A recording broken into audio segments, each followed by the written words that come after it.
The latest in the wild pursuit of quarterback DeMond Williams will get you up to date. Locked on LSU. Here we go.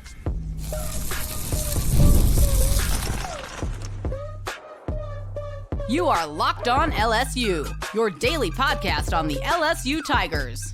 Part of the Locked On Podcast Network, your team every day.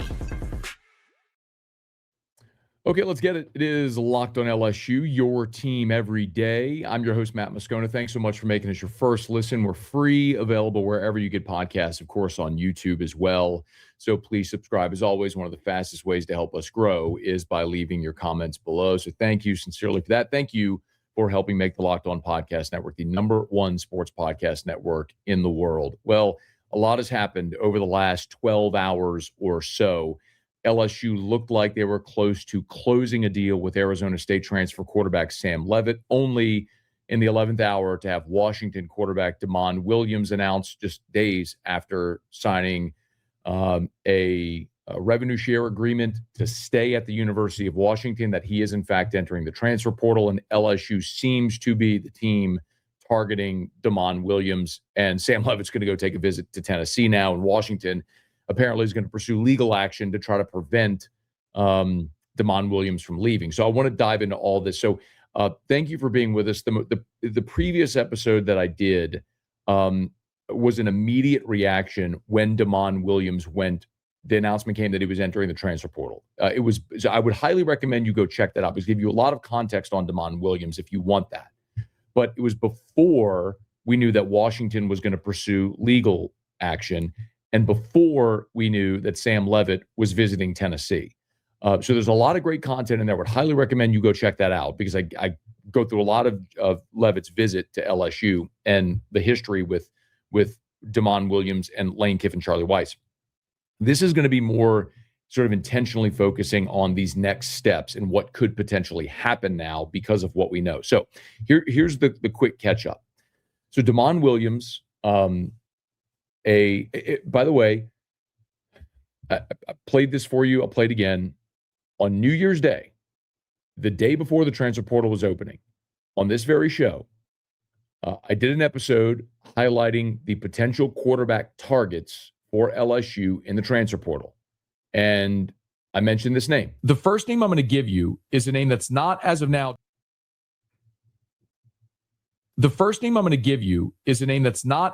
declared his intention to be in the portal, but there's a lot of smoke around this name. And it's DeMond Williams Jr. from Washington. So this, if you're a listener to the show, you're an everydayer, it shouldn't come as a surprise that you heard the name DeMond Williams and LSU's interest. What is fascinating here is that after Williams posted on social that he needs to do what's best for his future, which is why he's entering the transfer portal, Ross Dellinger and others have now since reported that Washington is going to pursue legal action in an attempt to enforce their contract with DeMond Williams. Here's what I think is the most important part to know, because this is not unprecedented. The most recent example of a situation like this is Xavier Lucas. Now, if you're not familiar, Xavier Lucas is a defensive player who was at Wisconsin, had a revenue share agreement with Wisconsin, and ultimately left Wisconsin for Miami. Now, Wisconsin is pursuing legal action against Miami, claiming tampering, that Miami was pursuing one of their players, Lucas, who was under contract in a rev share contract. Remember, this is not like NIL, where you could have these old NIL where collectives were just paying guys and nobody really knew. We're talking about revenue share, where every school has $20.5 million that they can spread out from July 1 to June 30th over all their sports. And generally, but 75% of those dollars go to football. So we know that you're actually having contracts written that are signed for these revenue share deals. So we don't know what Washington's rev share deal with DeMond Williams was, but just when you look at what the going rate for a starting quarterback is, we can make certain assumptions that it would be in the millions of dollars. Well, so there is a signed agreement. Well, it's worth noting with Xavier Lucas, he played every game this year. He has played every game this year for Miami, and Miami's going to play in the college football playoff semifinal on Thursday against Ole Miss in the Fiesta Bowl, and Xavier Lucas is going to play in that game. And the reason is because these, remember, are not employment contracts. College athletes are not employees by definition through the eyes of the law. These are financial agreements that they enter into with their school, with these schools and football programs and athletic departments. So there is no recourse that Wisconsin had to prevent Xavier Lucas from playing football or transferring. They could certainly try to recoup funds paid, or maybe, depending on the verbiage of the language, hold him responsible for legal damages. Maybe that's something that could potentially happen. So as you look to the DeMond Williams situation, it's kind of the exact same thing, where when you're looking at Washington, when they signed DeMond Williams to this deal, there's a few questions you'd have to ask. Did they give him any money up front? So like, he signed. Did a check immediately come? Okay. Could DeMond Williams refund that money? Just give that money back? Was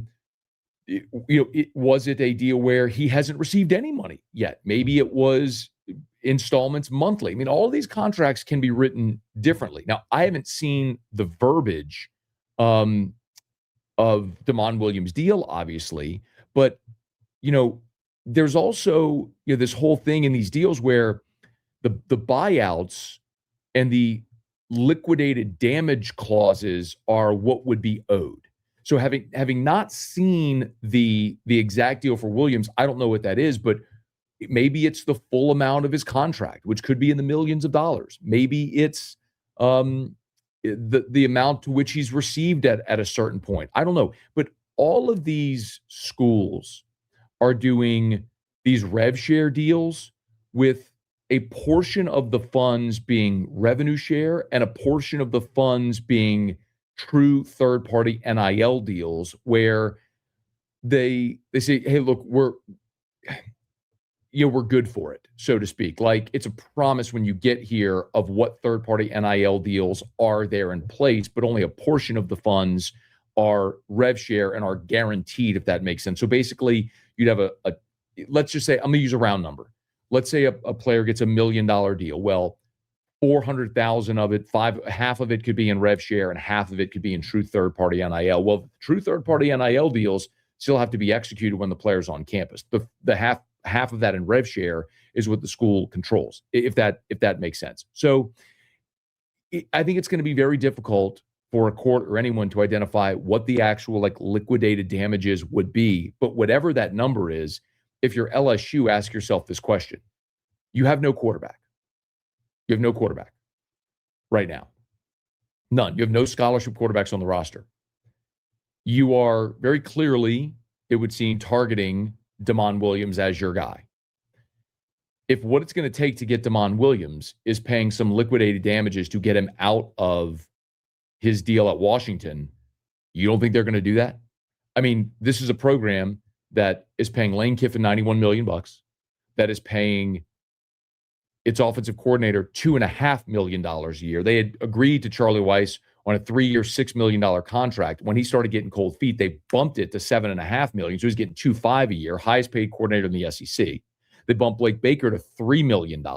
You don't think they're going to give Lane Kiffin whatever he wants to try to win? LSU is so all in pot committed on Lane Kiffin, they have no choice. So if what it comes down to is you have to pay some type of buyout, air quotes, to get DeMond Williams out of his deal at Washington, or for breaking his contract with Washington, you're going to do it. No different than you would pay a buyout for a coach that you're trying to get onto your campus. You'd certainly pay it for a quarterback if it's going to be your starting quarterback and a guy that's a star. So all that to say, I guess the most basic level of this is there is no real legal action that Washington has that can prevent DeMond Williams from entering the portal, that can prevent him from transferring, or can prevent him from playing somewhere else. Their only recourse would be seemingly financial. And why wouldn't LSU pay whatever buyout it would need to get DeMond Williams if that's what it took? So that's that component of it that's worth noting. As for Williams, the player, in the previous episode, we talked about it. This is a guy that was committed to Lane Kiffin at Ole Miss when he's coming out of Arizona. He flipped to the University of Arizona, then followed Jed Fish to Washington. He's played for 2 years.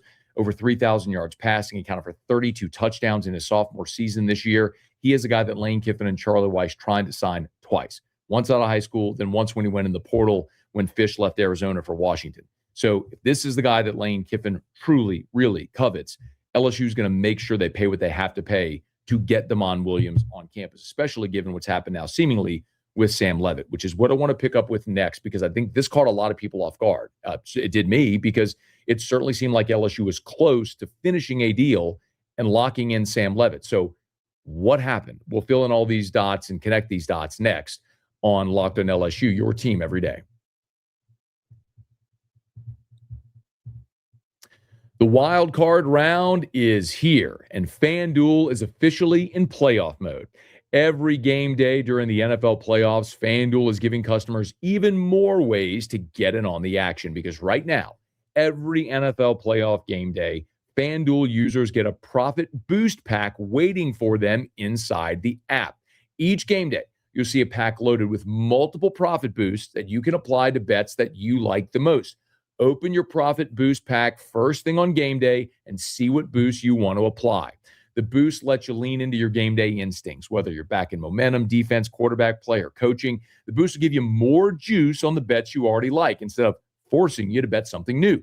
Every play feels bigger, and the boosts make your bets feel that way too. Make your picks, then apply your profit boosts to go after even bigger payouts while the playoffs get rolling. So visit FanDuel, an official sportsbook partner of the NFL, and grab your profit boost pack every NFL game day. We're also brought to you by Rougiette Ready. Let's talk about something most men don't bring up, but absolutely should. Stress from work, money, life, it doesn't just switch off at night. And when it shows up at the worst possible time, Rougiette Ready is designed to help you take back control. Rougiette Ready is a next-generation prescription treatment created to support both the brain and the body, so you can feel present, confident, and ready when the moment matters.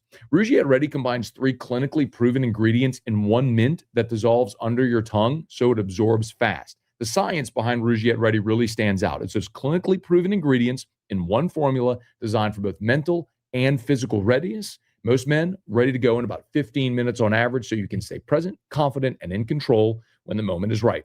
If you've been thinking about taking the next step, now is the time. Head to Rougiette.com/lockedoncollege. That's RUGIET.com/lockedoncollege to get 15% off your order for a limited time. Rougiette Ready. Feel present, feel confident, feel ready. So what happened with Sam Leavitt? That's the question I'm sure most people are asking today. And I think we can use a little deductive reasoning here. Now, if you're an everydayer, we've talked about Leavitt since he first, honestly, since that episode we did on New Year's Day, where we started going through the different quarterback targets. And the thing that's important to know about Leavitt is started his career at Washington State, the last 2 years at Arizona State, but this year his season was cut short due to a Lisfranc injury. If you're not familiar, Lisfranc is like a mid-foot injury. It involves broken bone and ligament damage, and it's a serious injury. And there are examples of football players who never really regain their form after a Lisfranc injury, and it can be an 8 to 10 month recovery. So we've shared with you here that Leavitt was certainly going to miss spring practice, and that injury and recovery could linger throughout the summer as well, nearer to fall camp. So, that's something that certainly was lingering. I think this is an important note. When these transfer targets come to campus, they do not go through a physical per se. It's not like at the NFL Combine where you have this comprehensive medical evaluation. There just isn't enough time for that. A lot of times these student athletes are in and out in a day, and they got to meet with coaches, and they got to talk about system, and they got to tour the facilities, and they got to meet with GM Billy Glasscock. There's just not enough time to have a full comprehensive medical. So in a lot of situations, they're relying on, like a school could be relying on the previous school to share medical data. Well, then there's also HIPAA questions and things like that. So all that to say, if there's something that's really serious and concerning, they're going to talk about it. But it's not one of those things necessarily where they can do a comprehensive eval. So let's specifically take Sam Leavitt. Here he has this Frank injury. You know it's going to cost him spring, could potentially linger even further. Well, and you may love the player, love what you see on film, and it's all things we talked about previously. His visit was going exceptional. They had dinner at Supper Club on Monday night. He had a great visit with all the coaches, the staff, loved the VR room at LSU like we talked about. They love his moxie, his personality. They love all of it. And as I was told by a couple of staff members, they actually prioritized Leavitt over Sorsby. It's not to say, and again, that I was told a certain way that may sound like sour grapes. That's not actually the case. It's they're both amazing players. It's, what do you prefer, a blonde or a brunette? You're splitting hairs. And LSU, sort of, the staff preferred Leavitt over Sorsby. However, the Lisfranc injury, I think, was a real concern, especially when you're talking about a new offense, new terminology, new system, new players, timing with receivers, all that newness, and to not have your quarterback in spring was really a concern. Now, I think LSU was prepared to move forward with Sam Leavitt. So a lot of people might be asking, well, could they not close Leavitt, or did LSU move on? Well, here's where deductive reasoning can come into play, okay? Sam Leavitt took a visit to Kentucky. He leaves Kentucky without signing a deal. Kentucky pivots and gets Kenny Minchie to flip from Nebraska. Okay, pretty clear Leavitt was not going to Kentucky, all right? His other visit plan was for Texas Tech. Well, Texas Tech signs Brendan Sorsby. That's off the table. So Leavitt's last visit that was public was LSU. He didn't have any other visits planned.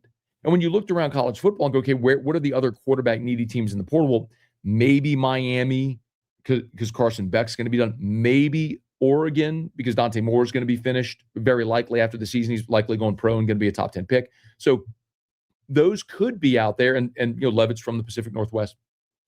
So maybe those are some possibilities, but he didn't have any other visits planned.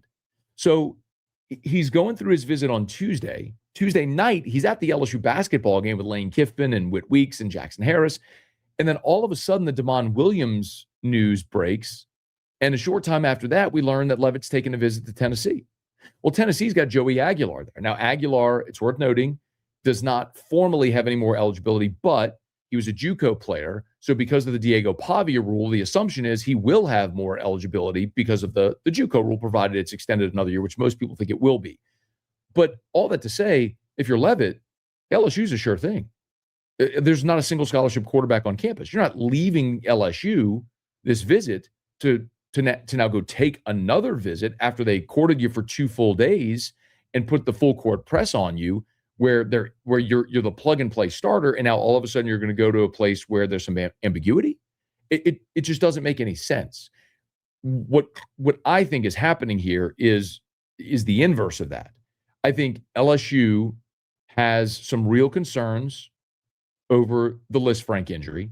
The inability to really do a full comprehensive medical evaluation gives you a little bit of pause. However, the door opened for Damon Williams, whether it was LSU talking to Williams' agent to say, hey, could there still be a deal to be done here if we go to X number, or if Williams maybe reached out. I don't know how that deal is done. Well, I'm sure we'll get more details of that as this plays along. But when Damon Williams became a possibility, I think it's natural for LSU to think, okay, should we pivot to the guy that this coaching staff loved, fits the offense, and is healthy, and is a multi-year starter with multiple years of eligibility remaining? A lot of that makes sense. So from where I sit, I think this is pretty obvious what played out. LSU really likes Sam Leavitt a lot. There's questions over the Lisfranc injury. Williams became an option clearly in some way. LSU's pivoting to Damon Williams. Leavitt's now looking for a new option in the 11th hour, and so he'll go visit Tennessee and see where he lands. I know there's a lot of people today. So by the way, some have asked, well, could LSU sign both? Absolutely not. Sam Leavitt didn't leave his starting job at Arizona State to go compete for a job somewhere else. And Damon Williams is the starter at Washington. He's not leaving Washington where he's the starter to come be the backup potentially at LSU. Neither of these guys is going somewhere to be a backup. They're leaving their spot to go be a starter and to acquire top dollar transfer portal quarterback money in this transfer class. Like, period, paragraph, that's not even a question. So no, there's not a possibility for LSU to land both of these guys. It's going to be either or. But I think the real concern for LSU is, you had a bird in hand in Sam Leavitt. Do you risk losing Leavitt to pursue Damon Williams if Williams isn't a sure thing. So as I sit here today and we record this episode, the biggest concern for LSU would be you had Leavitt, you let him go because you wanted to pursue Damon Williams. What if it doesn't work out with Damon Williams and now you've lost Leavitt also? Then what do? That becomes a really scary proposition because all the top quarterbacks in the portal now are spoken for, and you don't have a quarterback. I mean, then you're starting to go to unproven guys or backup options, right? Like Deuce Knight at Auburn would be tantalizing, but that's a guy that played in one game. Well, he played in 2 games, but started 1 game at Auburn this year as a freshman, accounted for 6 touchdowns against Mercer. But is that the guy you think is ready-made to go be your starter to win immediately? Maybe, maybe not. There's far less question when you're talking about a guy who's got multi-years of starting experience at the major college level. So as it stands right now, LSU seems like they're going to be the target for Damon Williams. Washington, I don't suspect is going to have any legal recourse to prevent Williams from leaving or playing, as we've already seen with precedent with Xavier Lucas, as we discussed. And LSU is very likely going to be the target for Damon Williams, and Damon Williams a target for LSU. And maybe it would be different if LSU had more time to go through a full physical eval of Sam Leavitt and they felt comfortable with the injury, and that would maybe be done. But in lieu of that, and a potentially better, more surefire option on the table, looks like that's the direction LSU is going. So we'll follow it. We'll see how quickly the Tigers might be able to move to see if they can pursue and finish a deal with Damon Williams. But as that continues and the story develops, we'll certainly have it for you here. Any developments legally from the Washington side or just from the contact with LSU and Damon Williams, we'll certainly let you know as we know more. So make sure you are subscribed here to Locked On LSU on your favorite podcast app. Please rate us, leave a review.